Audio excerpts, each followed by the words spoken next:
Baruch atah Adonai Eloheinu melech haolam shakol niyeh bidvaroi. Amen. Okay, good morning. Hey, Chaver, thank you so much for joining as we jump back in. B'siyata d'shmaya, to our series of Likutei Moharan with Torah Samech Aleph. Today's shir is sponsored for Aaron Ben Yocheved and Abbas Yablima Bas Yehudis and Rivka. No, that doesn't make sense. But I'm sorry. Aaron Ben Yocheved and Basia Blima Bas Yehudis Rivka. Lahatzlacha Baruchnius V'gashmis. You have to fix that. As well as by Anonymous in Alabama. Gratitude to Rabbi Klein for spreading Rabbi Nachman's Torah. Thank you very much. With the earnest prayer that the increase in knowledge will help bring Mashiach speedily. Amen. Also sponsored by Rabbi Klein and Eilecha, his parents, Rivka Branda Bat Simcha and Yaakov Ben Ishayahu, and as a zechus for shidduchim for Yehudis, Adina Bas Elisheva, Rochel, Dovid Ben Fayga, Kayla, Yonatan, Shimon Ben Hadassah, Ronit, Netanel Ben Meechal, Mahnaz, Noach, Zev Ben Rivka Branda, and all the things of Kayla. Also dedicated as a zechus for a speedy refuah shleim b'vakar of mamish for our very dear friend Rabbi Gavriel Ben Toiba, as well as anonymously for the zechus refuah of Elisheva, Kayla, Basli, Adina, Chaim Yoshua Ben Chaim Miriam, and Ben Yabin Ben Ber Ben Chano. We should only hear B'suras Toivas Be'ezras Hashem and the zechus of our learning together today. So we continue with Torah Samech Aleph. Quick review. We've been learning about Mishpat Emes as opposed to Mishpat Mu'ukal. That relates to Emunas Chachamim. The opposite of Emunas Chachamim is appointing people to rabbinical positions who are not Ro'i Lekach. That leads, Rabbi Nachman told us, to three consequences. That leads, number one, to our Ksav Yad, right, our Kisvei Kodesh losing its tokef, losing its strength, and it leads to Klal Yisrael being megarshin from Makam Yishuv, right, where places where they lived historically, and now they have to be kicked out of those places where they actually caused Kedusha to proliferate there, ad kedei kach, that the Rebbe calls it a Bechina of Avir D'Eretz Yisrael, and they have to now live elsewhere with all the difficulties that come along with it. And number three, which is what we were speaking about yesterday at length, it causes for the knowledge of Soid ha'ibur, ta'aluche galgali harakia, to be taken away from Klal Yisrael, because in order for the passing along of the Soid ha'ibur, we need neshamas gedolos, right? We need gedolei Yisrael who have neshamas gedolos that are capable of absorbing and passing on this wisdom. In order to have neshamas gedolos, what do you need? In order to have a special neshama, you need a special guf. Right? And how do we get a special guf? If the parents' bodies absorb the Kedushas Eretz Yisrael of the places where they were living, which is a Bechina of Eretz Yisrael, then it gets absorbed into the system. It becomes the Tipa Zarius. It causes for the child to have a body that's mamish, a shtik Kedushas Eretz Yisrael, and then into that body could come an Neshama Gedola. But unfortunately, as a result of consequence number two, where Klal Yisrael are being kicked out from the Mekayimos where they were living for a very long time, that causes for the bodies to be incapable of accommodating neshamas gedolos, and as a result, we lose our ability to connect to Soid ha'ibur, which is this incredibly wondrous knowledge and chachma that we are able to know the future, that we are able not only to know the future, but to realize that we ourselves as Nishmas Yisrael are the ones who are actually causing the world to operate and function and unfold in the way that the world's been operating, functioning, and unfolding. And that's really the Soid ha'ibur that the nations of the world can maybe come to catch a glimmer for of the way that we mamish know, and that the Gedolei Torah, the Gedolei Yisrael weren't just mathematical geniuses from an astronomical point of view. They were astrologically clairvoyant, right? They were able to really see into the future. And the side is how to let them know that enough to impress them and to make them listen and want to be impacted and influenced by our tradition, which is the Nekuda of Mamlechas Krayan V'Goy Kadosh. But then at the same time, it only stays le'einei ha'amim. It's only when it's in front of them, it impacts them enough to wake them up. But then afterwards, they carry on with their Sheva mitzvahs. But in Noach, we carry on with our 613 mitzvahs that we need, that's not really shaykh to them. And we continue to do our function as the priesthood nation, the caretaker nation, to move the world closer and closer to the Gula Shlema. Okay, that's where we were up to. And we continue now on page Ayin Hey, Amud Aleph, right-hand side, toward the middle of the first paragraph in the standard print. Says the Heilige Rebbe, Schus Yagun Aleinu V'al Klal Yisrael, Amen. This is the meaning of an incredible Gemara in Ksubis, where there was a tzaddik, maybe it was Rebbe Lazar, I can't remember exactly, but one of the Amoraim made his way to Eretz Yisrael, as some of the Amoraim from Bavel were wont to do, right? We know that there's also Reb Zera, right, who came to Eretz Yisrael. There were others, and so in this particular instance, this tzaddik was leaving Chul, and he was coming to live in Eretz Yisrael, again, not because there was a geula, but because it was pashut, that if you could come to Eretz Yisrael, you came to Eretz Yisrael. It was pashut, right? And so this was the gagua. That's all the tzaddikim had, a yearning to come and to live here. How could you not? And so the tzaddik went, and he left his life behind, and he came to Eretz Yisrael. And he said, when he came to Eretz Yisrael, I was spared from 3 curses. And they wanted to know, what curses were you spared from? What do you mean? And he quoted them a pasuk where HaKadosh Baruch Hu is speaking about the consequences against Nevi'ei Sheker, which is against manhigim that are not appropriate, right? And quote unquote Rabbanim who are not really Yarei Shamayim and are not really passing along the tradition of Mishpatei Emes and instead are exercising Mishpat Mu'ukal. And the pasuk says like this: V'haisa yadi el hanaviyim achayzim hashav. My hand, says HaKadosh Baruch Hu, will be against those manhigim and mashpiyim of shel sheker.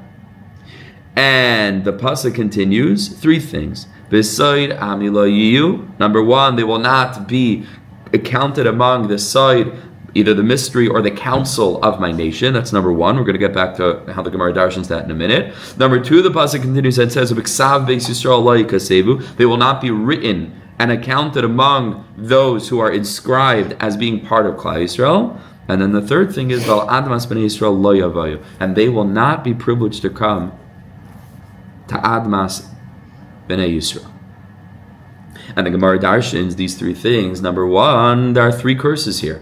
B'soid ami lo yiyu, says the Gemara, zesoid ha'ibur. This is what we were discussing yesterday, the secret, Kabbalistic, mystical, mathematical, scientific, brilliant understanding and calculations of astronomy/astrology that we were speaking about yesterday, that was given over as part of Torah Sheba'al Peh. It's not like, they were also brilliant mathematicians. It was part of the tradition. It was given over to Moshe at Sinai and was passed down through the generations. These manhigim shel sheker will not be privy to this knowledge. So that's the first curse.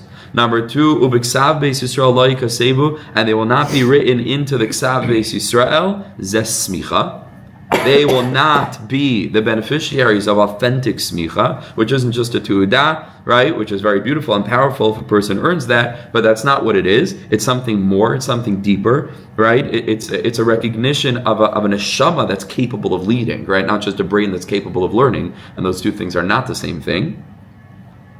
Somebody told me yesterday, parenthetically, he was speaking about a company in San Francisco that is developing cutting-edge AI models that are really, he feels, going to mamish move the world closer to the Messianic era. He's quite convinced, that everything going on is mamish like the cusp of Mashiach, in terms of what it could avail us and how it could negate war. And he has all interesting theories, and you never know.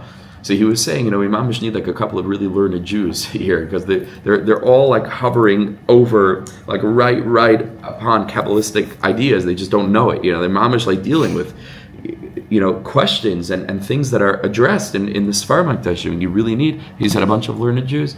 So I told him, I said, I think more than learned Jews, we need feeling Jews. It's also good to have learned Jews, It's good to be learned. Wow. Shak. Bruchim habayim. Bruchim habayim. Wow, come here. We don't usually do this. Come here. Kayla,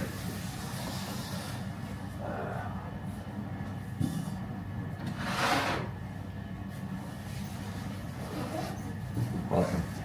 Never leave, okay? To me. Never leave. Don't tell me you're here visiting. Don't let him leave, okay? So, Jeremy is one of the founding members of the Chabura in London. Oh, so good to see you. Wow. So I said, more than we need learned Jews, which is also good, we need feeling Jews. We need Yidden who feel. In other words, Yidden who are mamish plugged into to what Yiddishkeit is all about, right? And that's Eretz Yisrael, Dick. So he came to Eretz Yisrael, he said, I was saved from the second curse of being barred from authentic smicha, and I got it here in Eretz Yisrael. And the third thing, Vel Admas B'nei Yisrael Lo Yavayu, Manhigim Shal Sheker will not be allowed to come to Eretz Yisrael. They're barred, they're banned. That's what the Gemara in Ksubis seems to imply. So says this tzaddik, I'm saying Rebbe Lezer, but I'm not, it's a placeholder, I'm not 1,000% sure, I have to look that back up. He said, now I overcame the third curse. We're in Torah Samech Aleph, about a little more than halfway through, at the end of Ois Gimel. So he says, I overcame that third curse because I'm here, which is itself a pella. It's a pella. I don't want to go too deeply into it because sensitive, and everybody will draw their own conclusions. But there are two basic conclusions that you draw from this Gemara al pi pshat. Number one, it is a curse not to come to Eretz Yisrael, and when you do, you overcame the curse. It's a Gemara and Ksubis. And by the way, take a look at the surrounding Gemaras over there. The most gorgeous Gemaras. I posted a few of them to my status the other day. I was just so overwhelmed. The way that the tzaddikim would roll in the dust of the earth of Eretz Yisrael. Can you imagine seeing your local rabbi just rolling around in the hills like that? Yes, our great tzaddikim. That's what they did. Bittul Torah. Ava, Meechal Ashura. They loved this land because Hashem loves this land. The soil, the dust. The dust on your shoes. Right? They loved it. A. B. You find over here that one of the marks of Manhigim Shel Sheker is that by hook or by crook, for whatever reason, they are not likely to end up making it. And that's one of the signs. It's like the ones who are mamish adamant to get, like it. The Gemara in Ksubis says it's kind of a sign.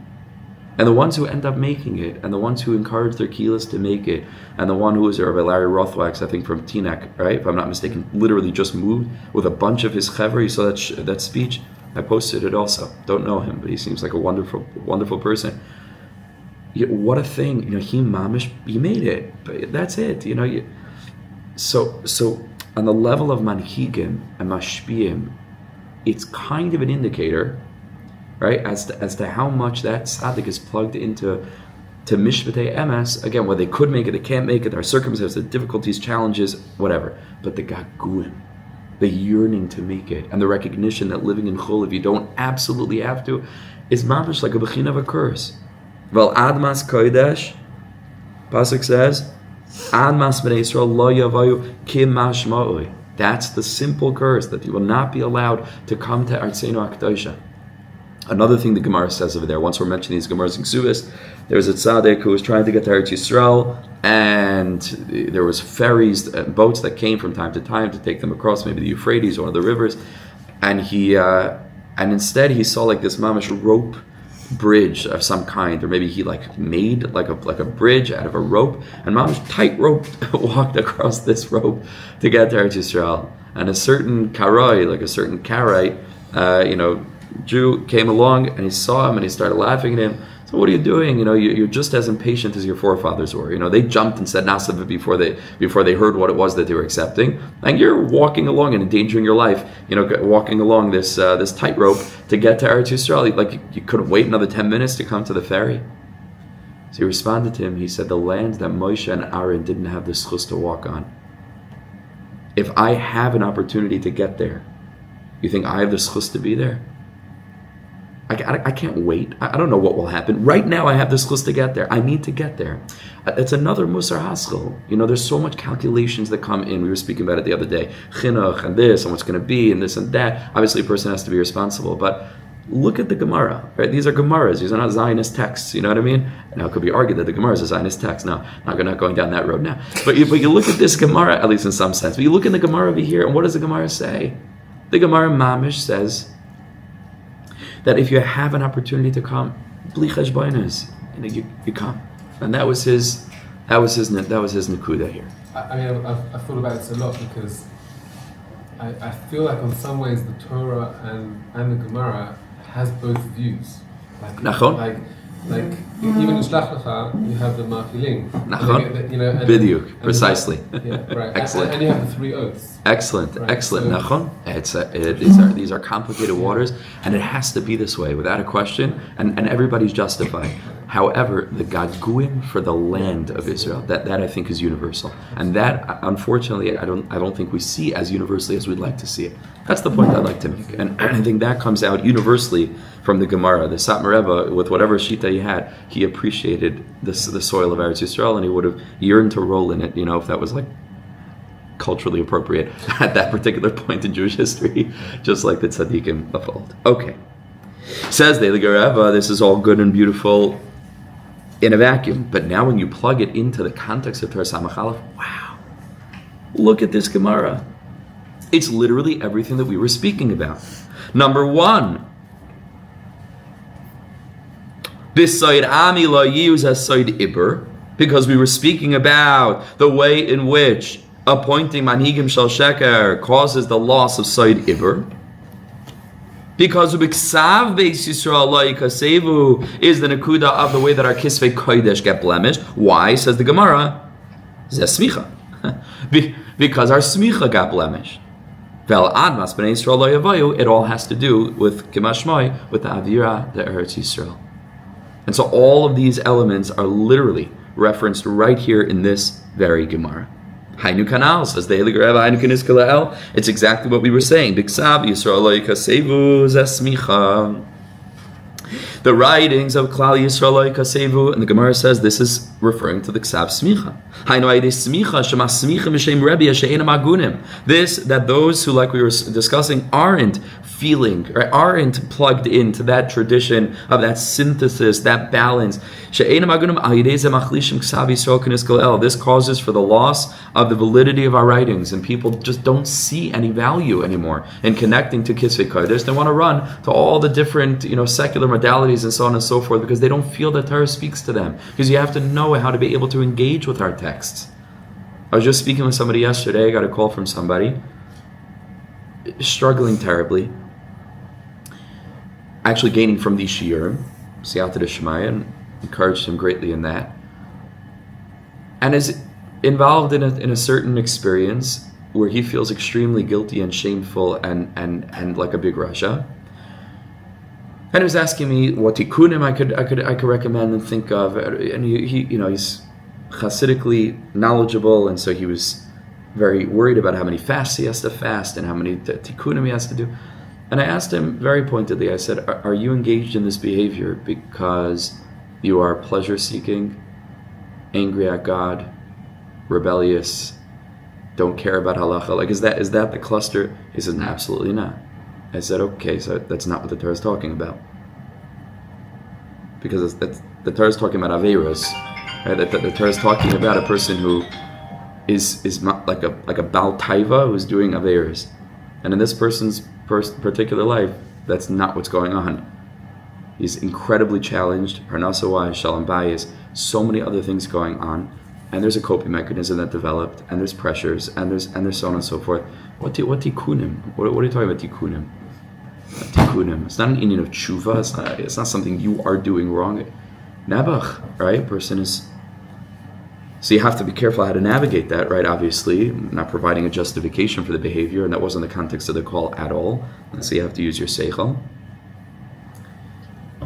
But the point is, when I said that, there's a long pause on the phone, and he said, "Wow, you'd never know that from the Sfarim Akdashim, because the Sfarim Akdashim do not make any distinction." And so when you read the Sfarim Akdashim, you see, for example, Pekam Abris, Zeo. Everything that you ever see in a sefer that applies to that topic must apply to you. And Lav Dafka. And this is not my own perspective. This is Rav Shlomo's perspective. So I sat with him and I went through all of these inyanim with him. 100,000,000% he agreed. 1,000,000%. But you'd never know that. So when we don't have manhigim who are plugged into that nuanced view, the Svarim just become irrelevant. Like they have nothing to tell me because they don't speak compassionately to me. Because we need Rachmanim. In other words, we need Manhigim, who, like Rabbi Nachman says in Torah Zayin and Tanyana, Mirachma Yinagim, we need compassionate leadership. that's able to balance their deep, deep, deep respect for the Ben Adam L'Makam aspects of Yiddishkeit together with their deep, deep, deep feeling about the Ben Adam L'Chaverei aspects of Yiddishkeit, because hopefully they've developed a healthy enough relationship of Ben Adam L'Atzmai where they can kind of cause whatever they're teaching to emerge from a place of health and work that they've done internally to then be able to help other people and guide them in the appropriate way. And that's why what's written in Sfarim is not enough. It needs to be kind of presented through the lens of a person who's able to draw those necessary distinctions. When we don't have that, and we have leadership that's just not nuanced in that way, which is the bechina of Maisarais, right, going too much to the level of extremism and without making any. So what happens? It's not for me. Yiddishkeit is not for me. I'm going to go seeking to find other books that actually relate to what I'm going through and can speak to me in a compassionate way. And usually those are not Kisvei Kodesh.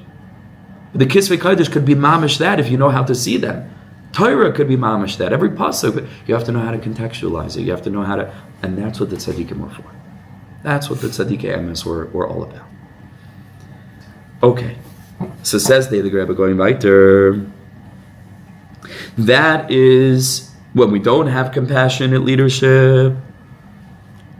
When there's smicha shema smicha mishem Rebbe she'enam agunim al yedei zeh machlishim ksav Yisrael k'nes kalel. This weakens Ksav Yisrael, our Kisvei Kodesh.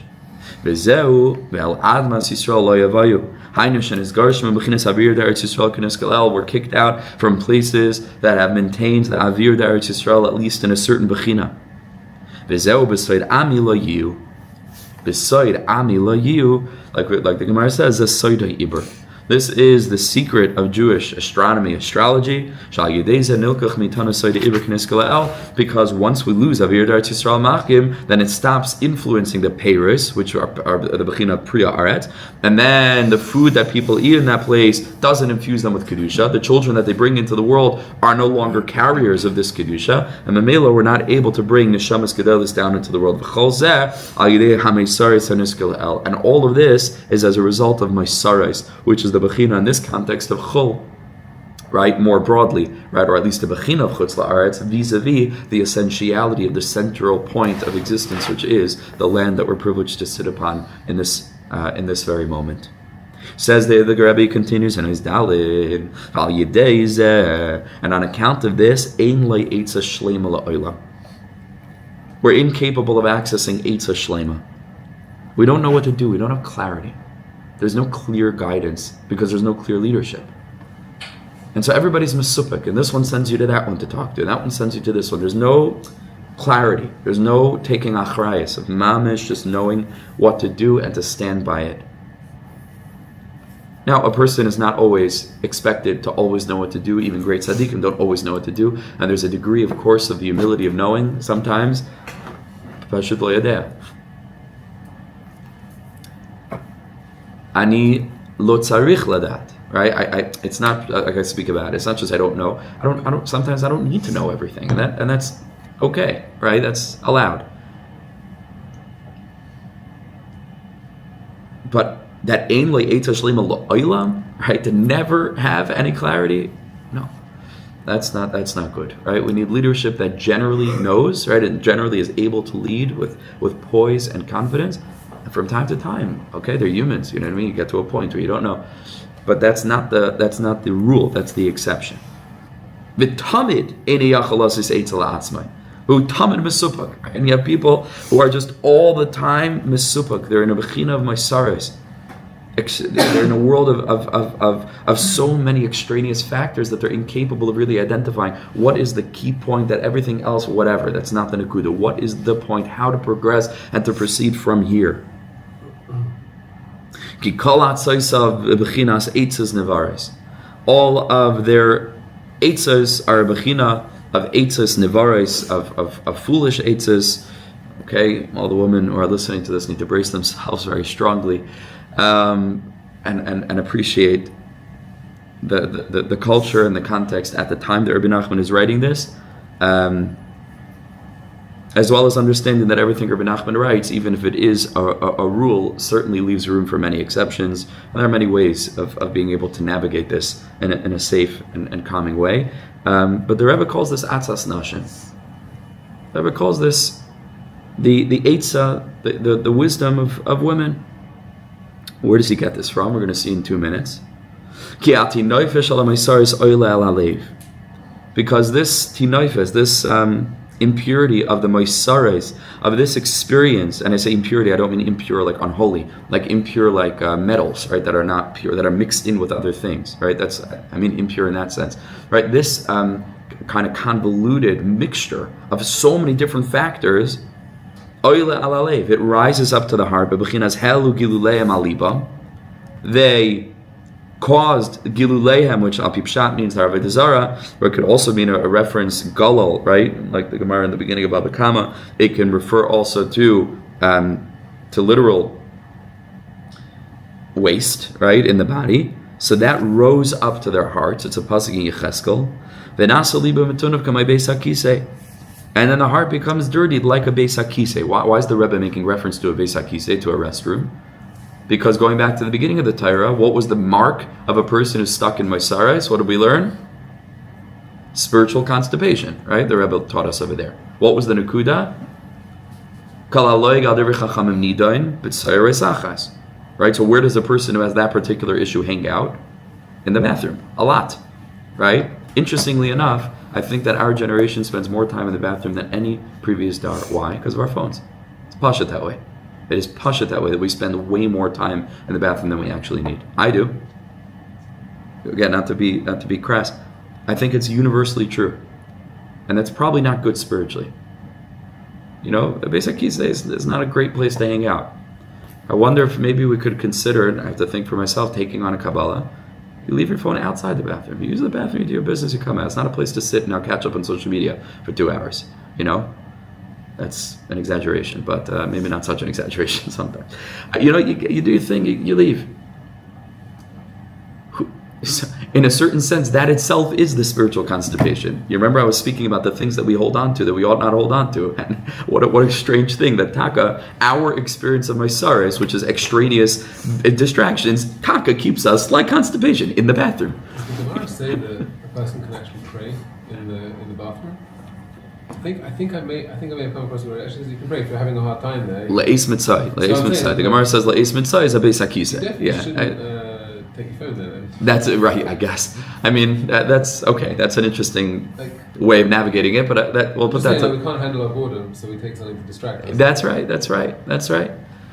right. Obviously, a bathroom is not a place for thinking Torah thoughts, etc. The Vilna Gaon is, famously wrote a math book in the bathroom, etc., etc. But the point is essentiality, and I'm just pointing out the phenomenon. That one of two things is going to keep you in the bathroom, like physical constipation, or what Rabbi Nachman referred to as spiritual, emotional constipation. We're holding on to things that we just don't need, So I think that's a really interesting thing. So that's what the Rebbe is bringing us back to. And this is what happens. We're full of maisares, extraneous things that we don't need for our lives, and we're stuck in the bathroom. And that's the place where the Gemara in Gittin tells us the woman used to hang out. The Gemara over there with the daughters of a certain tzaddik who were taken into captivity. He wanted to see if he should release them, and he wanted to know where are we going to find these women. They were taken captive, and he said, "Let me go to the restroom and overhear what's happening there," because the Gemara says, "Nashe, women call mile mesatrim bebeis hakisei." Right, this is where they would hang out. They would do their hair and their eyelashes and their makeup, etc., etc. And while they're doing that, they schmooze, because women schmooze.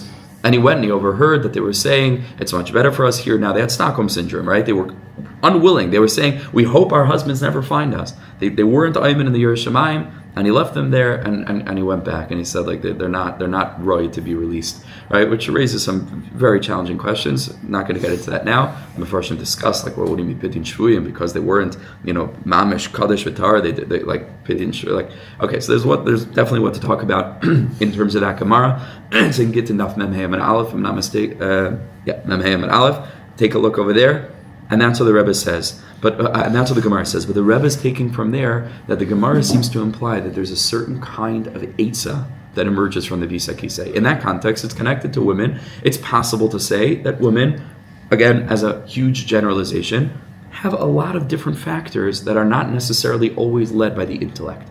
All right, and that's what the Gemara says, this very controversial statement, right, that Nashim Daitin Kalis, right? Doesn't mean that women are dumber than men. I know many, many women who are way smarter than me and could be smarter, with the exception of Jeremy, no, I'm kidding, than most of us put together in this room. I mean, women they're very brilliant, very capable, very, very wonderful.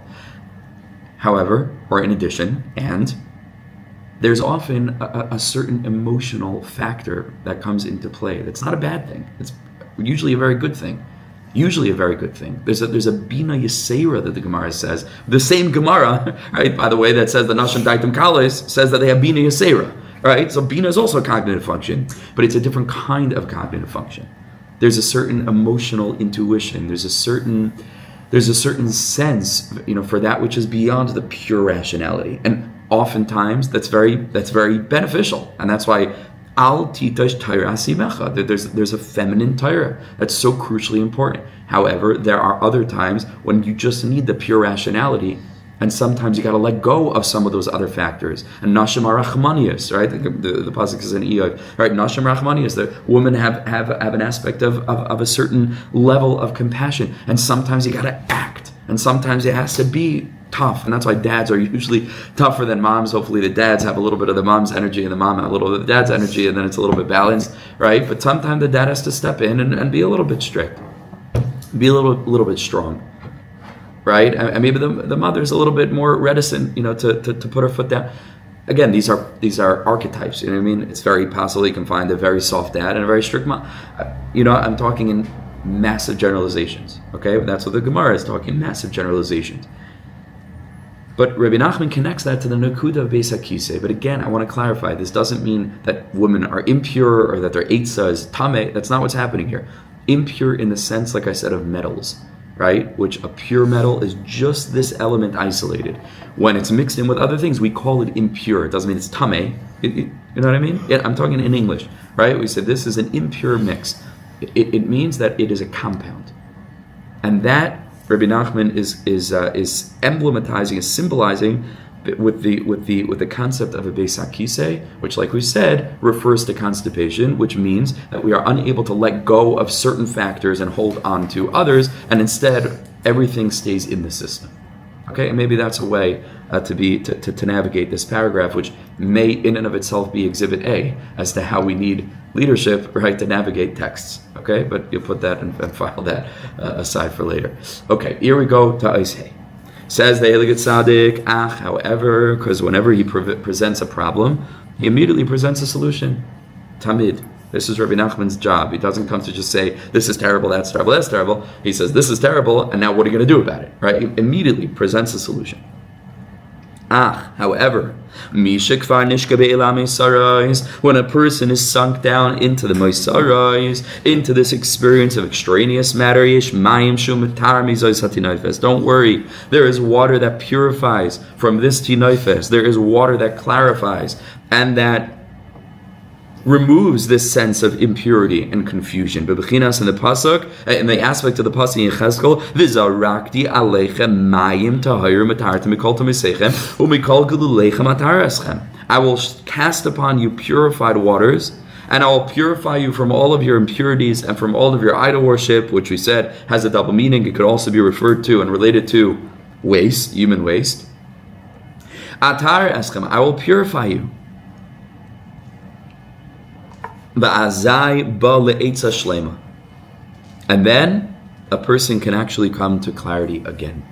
Bebechinas, in the aspect of the pasuk, where the pasuk over there in Yecheskel continues in Perek Lamed Zayin, v'lo yechatzu l'shtei mamlachos oid. There will come a time where Yiddishkeit will not be split among this and that, like it was in the time of Yisrael and Yehuda and Svardim and Ashkenazim and Yidin in Eretz Yisrael, Yidin in Chutzlar. Everything will be unified. And the pasuk continues, "V'lo yitamu oid b'giluleihem," and they will no longer be impurified by their idol worship, but in this context means their waste products, their moisaros. So the Rebbe, Kedarka B'Kodesh, reads the pasuk backwards. On account of v'lo yitamu oid b'giluleihem, that will then lead to the beginning of the pasuk.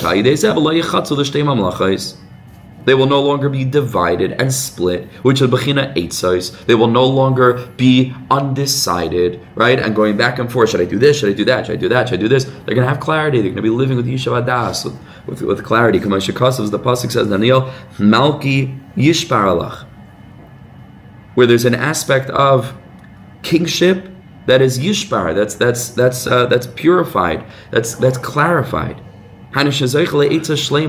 Where everything is clear. That's the bechina of malchus. That's lo yechatzel l'shtei mamlech. It's not cut and divided into two. It's just one malchus. It's just one clarity. It's one unified structure that isn't in conflict with itself. A house divided, right? It's clear. Then, on account of this holy water, they're going to be able to arrive at wholesome eitzos, wholesome guidance and clarity about how to progress in life. Bechinas, and the aspect of the pasuk in Mishlei, mayim amukim, deep waters. Eitzah b'leiv ish. Our eitzah are the wisdom and advice b'leiv ish, in the heart. And over here the pasuk perhaps specifically uses ish, right? Which in the context of what we were learning takes a person out from the world of a multiplicity of different factors and brings it down into the place of clarity, and that's the aspect of Mayim, which is unifying.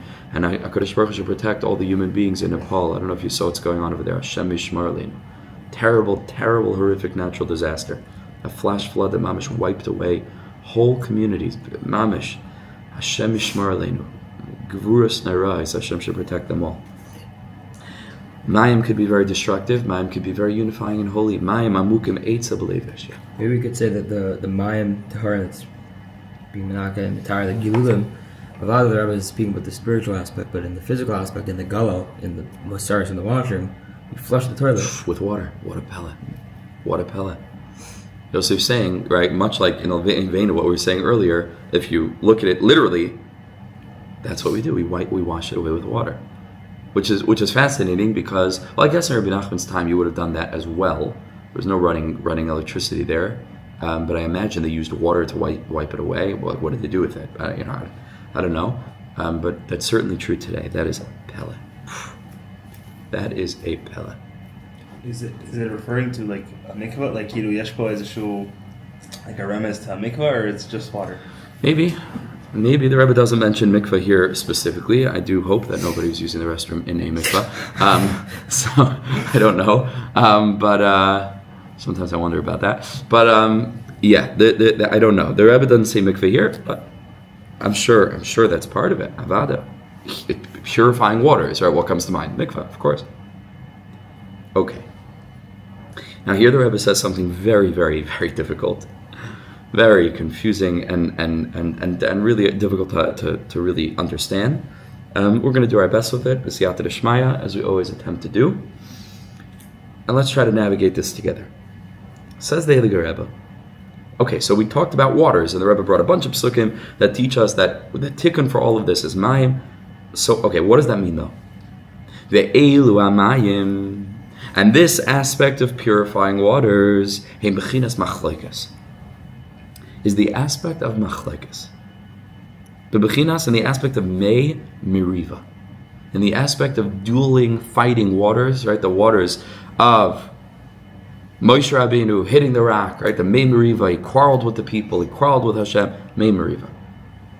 Which is a really odd thing to say if you just finished saying that the mayim that we're referring to are waters that unify, right? Are waters that rectify the aspect of lo yechatzu l'shtei mamlechas oid. Right? And then the next line you read, the way that this is going to happen is through machlekes. What's going on over here? So listen carefully, Chaver. Listen.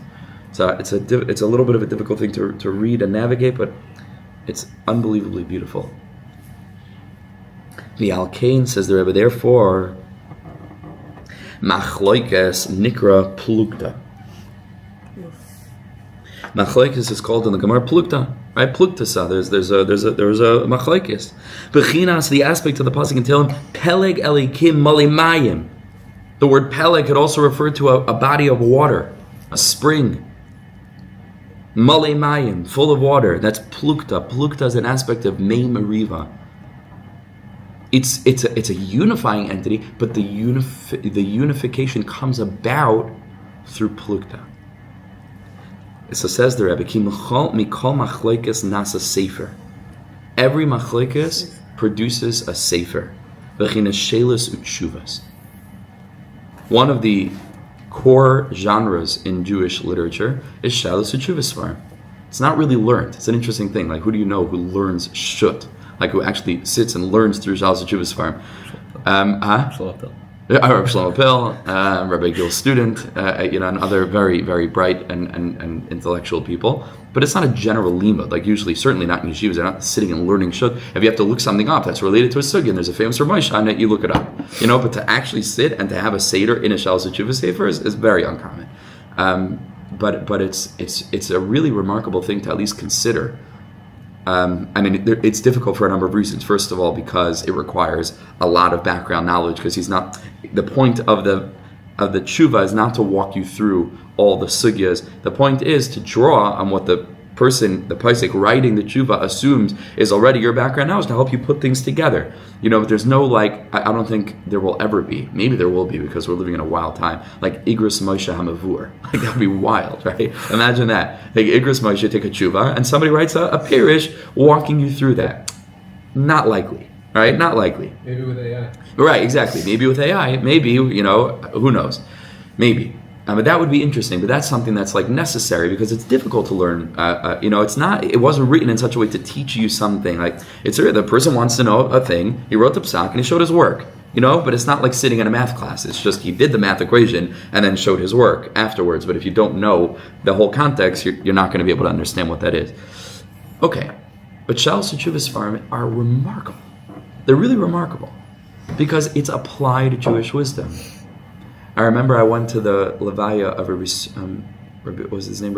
Belsky?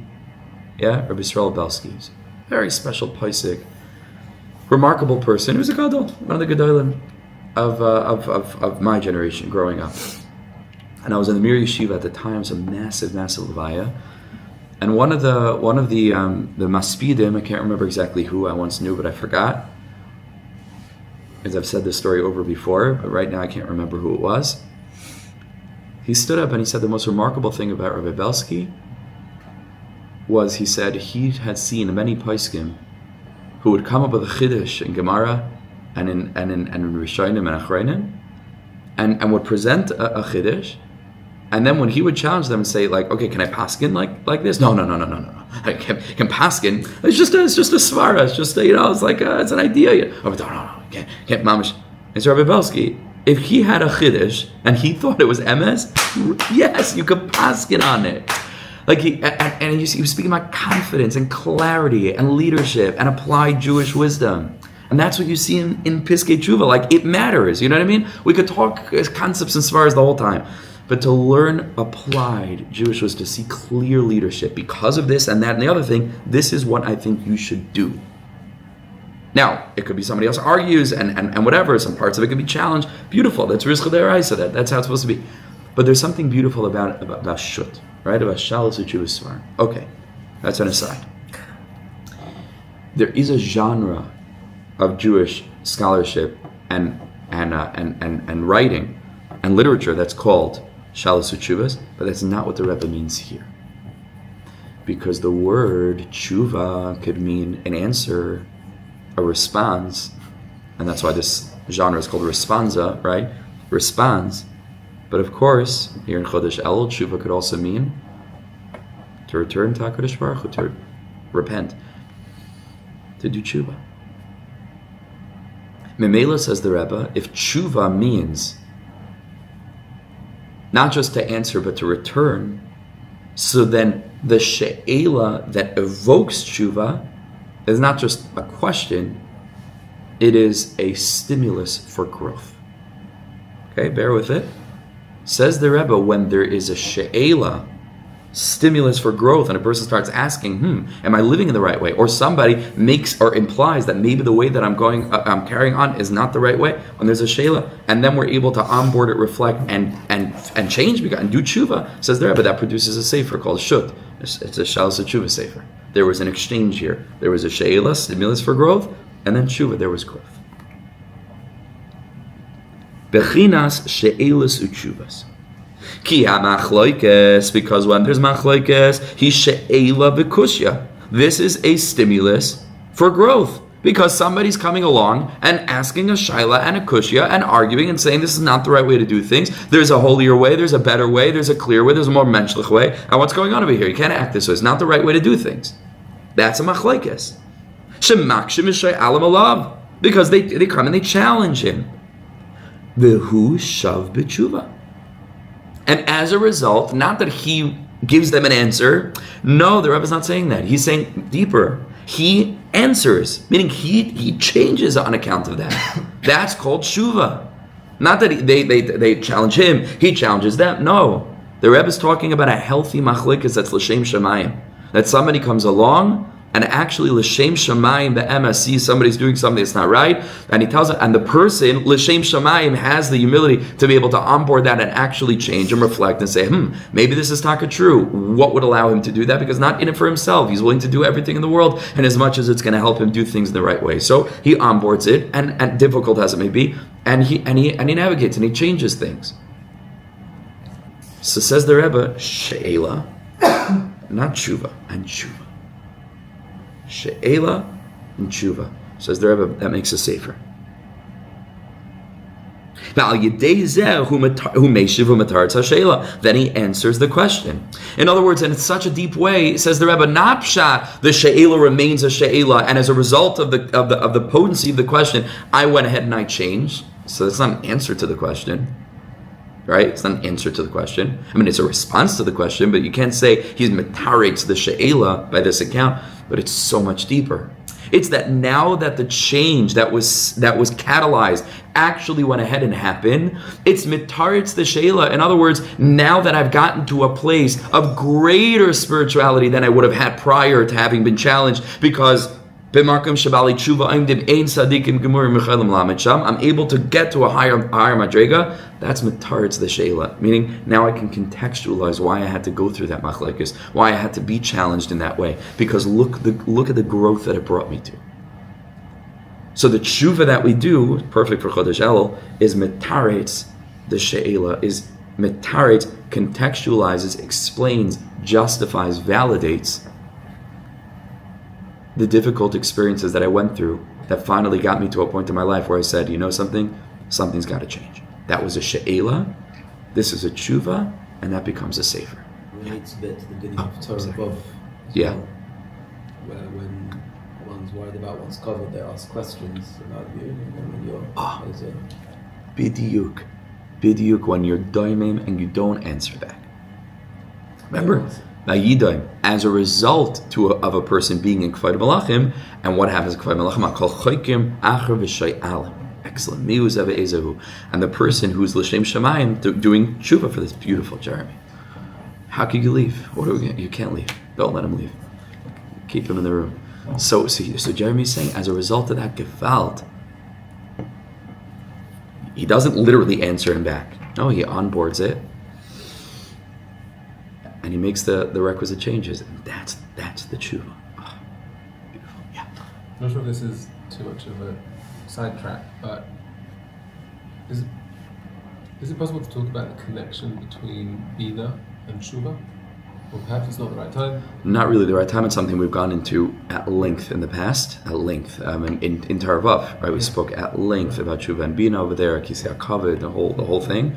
So we're going to put that aside for this minute, but it's a huge sugya. It's a huge topic, right? Huge topic, and that might be connected, by the way, to the kind of bina yasira we were speaking about earlier, and how that needs to come back in and be a part of the tshuva process. Just you have to know at which point and at the right time. Okay, so that's definitely a part of it.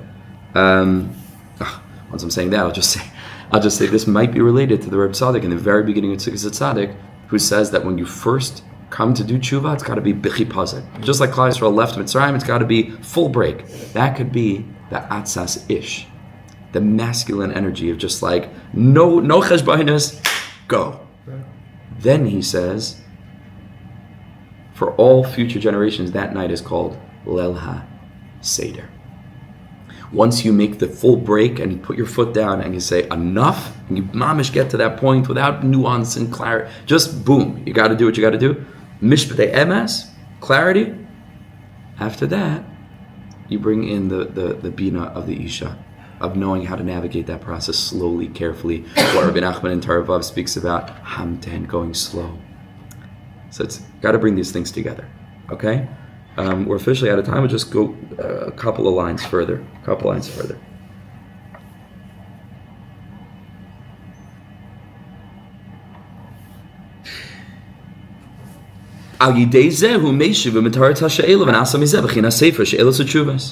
And on account of this produces, quote unquote, again, it's a metaphoric, a sefer. It's not like a physical sefer, but it produces what's called a shalos tshuva sefer. And says the Heilige Rebbe, listen to this. This is so precious and beautiful and profound. On account of the humbling of the person having been challenged and then actually considering whether, wow, I do have more to learn. Says the Rebbe, yeah, literal Sfarim are brought into the world, but not into the world, listen carefully, into his world.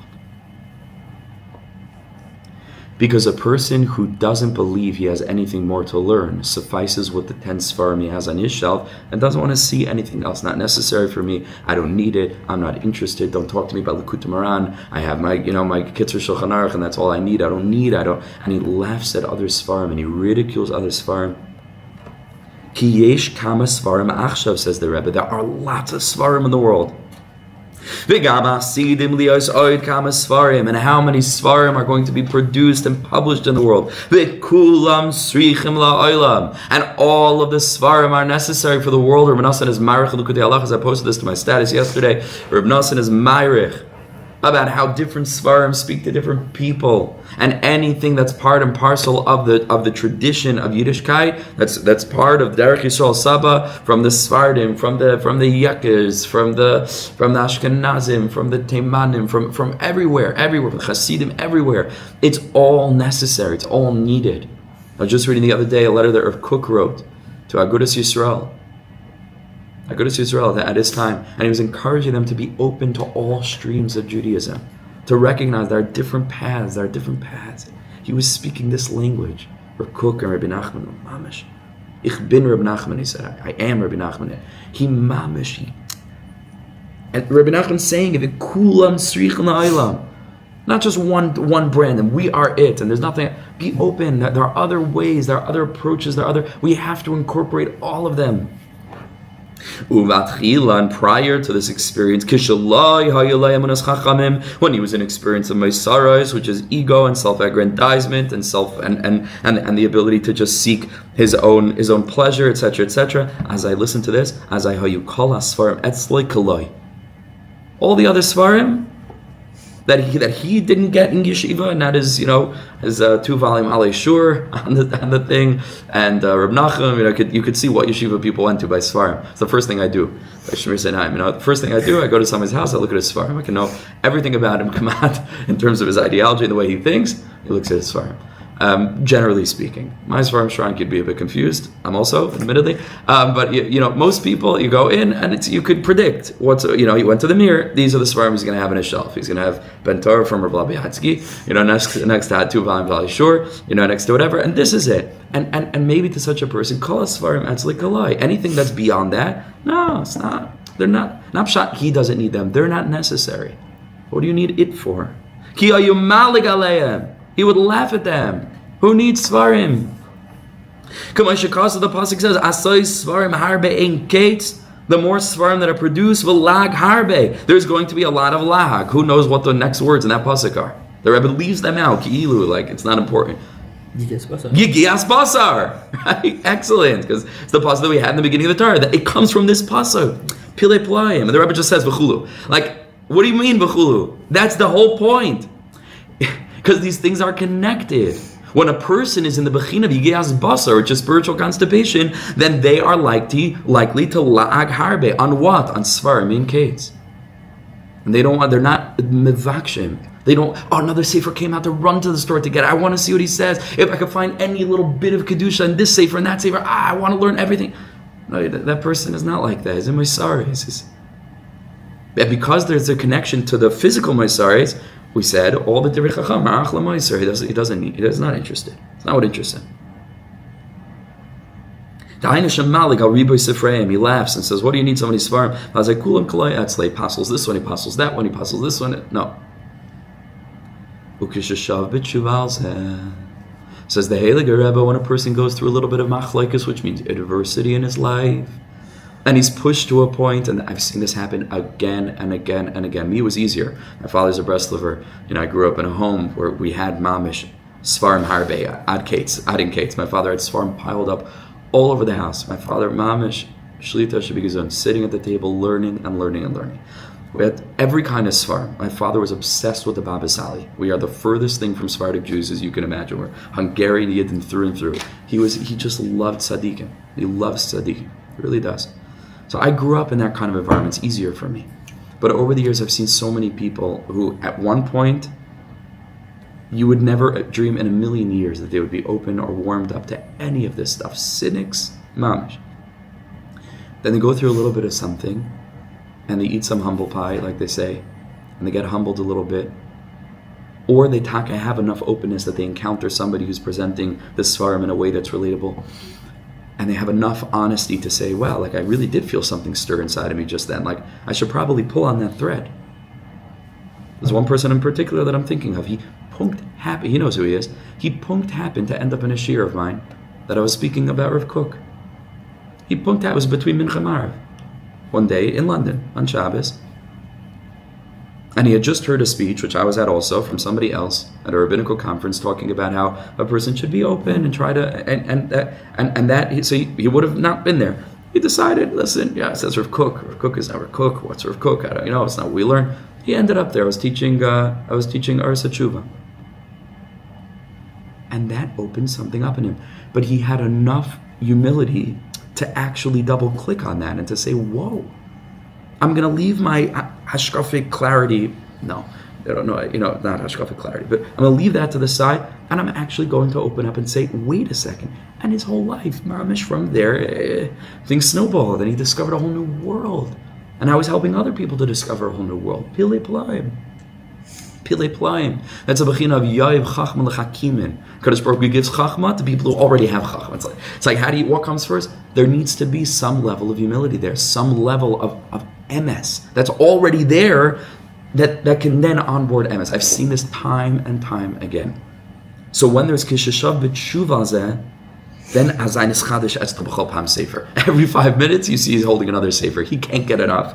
Right? Ki Chayzer Minich Shavim, that's like Kol HaSvarim Shabbatchilu Be'enav Kalai. All these Svarim, all the stuff that he laughed at, Sichas Aran and this and Lebavitch and all this stuff. No. It's, oh my goodness. They all become so precious to him.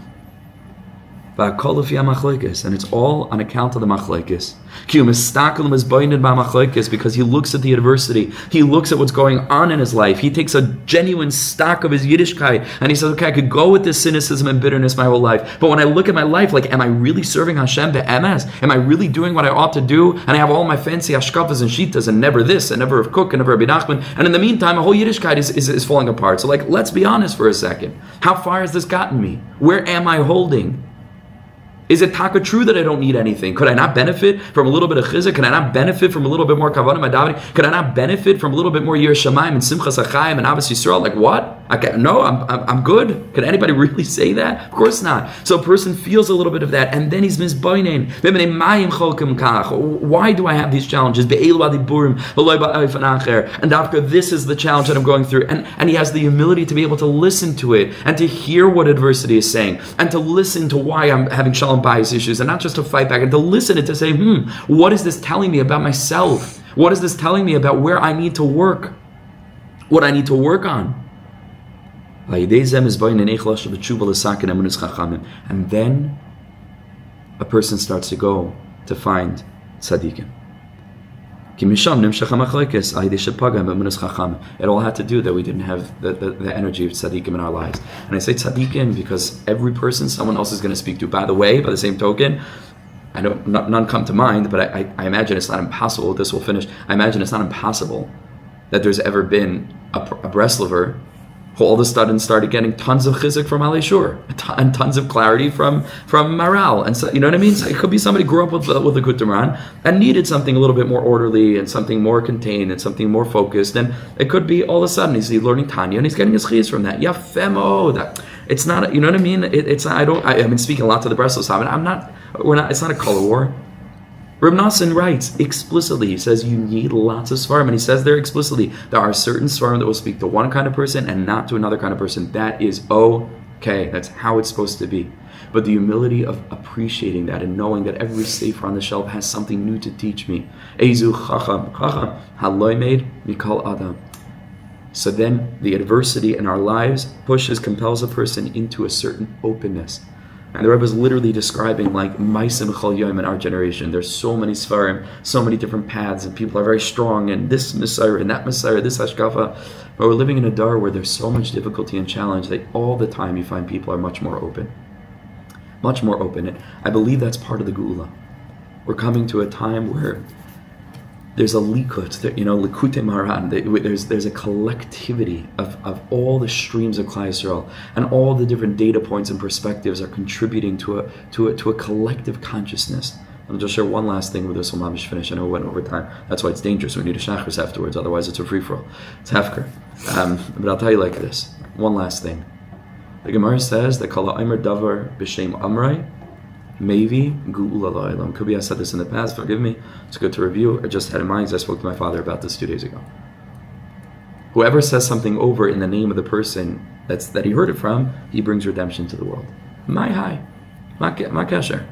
Like my little 7-year-old is now running around saying the whole day, Ma kasher, Ma kasher. So 2 Hebrew words that he knows. He uses them completely out of context.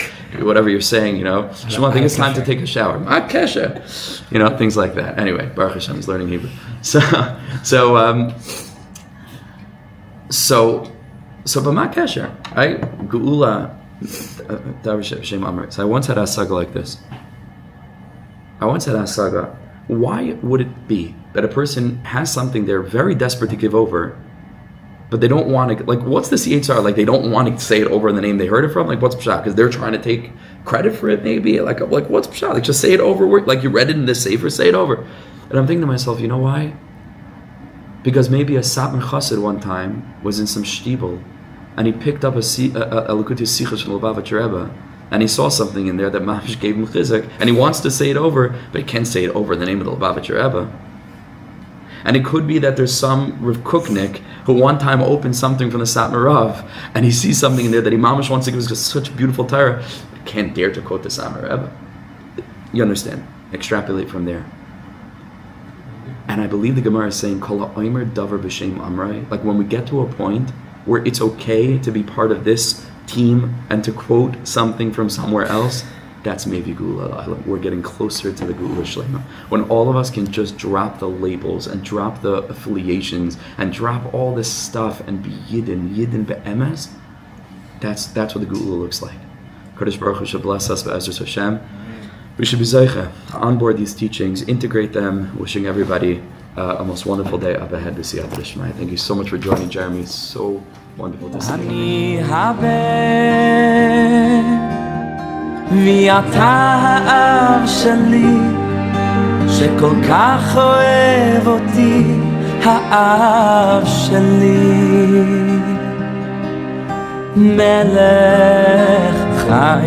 וקיים על כל נשימה שאני